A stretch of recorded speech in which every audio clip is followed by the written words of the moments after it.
Now, before I can start using a MIDI device, let's say like an MPC or an MV8000, or let's say even a Triton keyboard or anything I want to use that has MIDI that I want to sync with my Pro Tools system, I need to set it up in MIDI Studio. So the first thing I'm going to do is go to Setups. I'm going to go to MIDI, and right here you'll see MIDI Studio. Now, you open MIDI Studio, you'll see here, we can see our inbox, we can see the IAC driver and the network. Now, click on my inbox right here. I want to add a device. Now, here in my studio, I've got this set up by using MPC 500.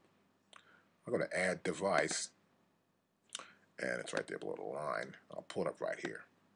Now, once you get your device there, you're ready to go, and we're in MIDI device. You can see right here. I'll click on this, and now I've got this box right here. I'll drag it over here a little bit so we'll see it better. And here I can add my device. Now, I've got a name for it, but first I'll get the manufacturer. It's by Akai. And the model number is MPC 500. Now, I don't see it here. See that? You don't see it at all. So what I normally do is I go here, you go here, and you put it in. You put the name of your device in there. Since I already have the manufacturer, then I'll press enter. And it's there. And now it appears in the device name. You see that? It's pretty cool. Now, the device I'm using here, I'm going to have it sync with Pro Tools. I'm going to send MIDI beat clock to it. I want Pro Tools to control the device. Now, you always want Pro Tools to control it. It's a better source for syncing than using the device to control Pro Tools. So that means we want to make sure this device receives MIDI beat clock. So we'll click right here. It says MIDI beat clock. See right there? And now we know that this device receives MIDI beat clock.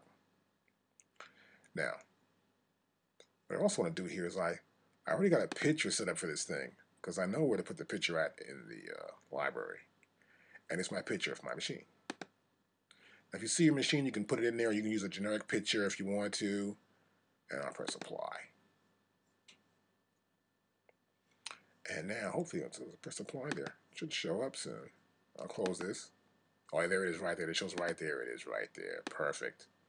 Now, since it is sending MIDI beat clock to my MPC 5000, take this whole thing here and run this right here, and now they're communicating.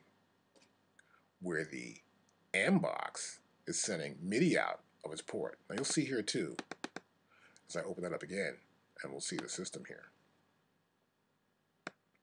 We have ports. So I go here to ports, and here there's only one port in and one port out of my MPC 500.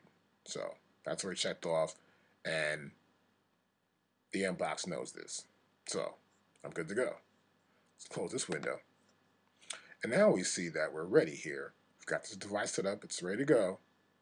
And now I can use my MIDI beat clock to sync up with my MPC 500.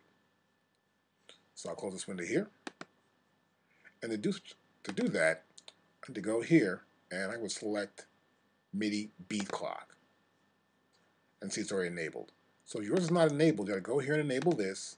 Make sure this is checked also. And now we're in sync. That means the MIDI timecode, beat clock source, will be sent from Pro Tools through my inbox to my MPC 500.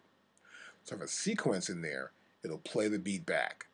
But the first thing I'm going to do is I want to check my offset.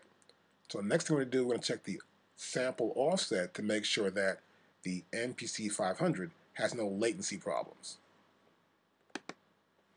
And we'll do that next.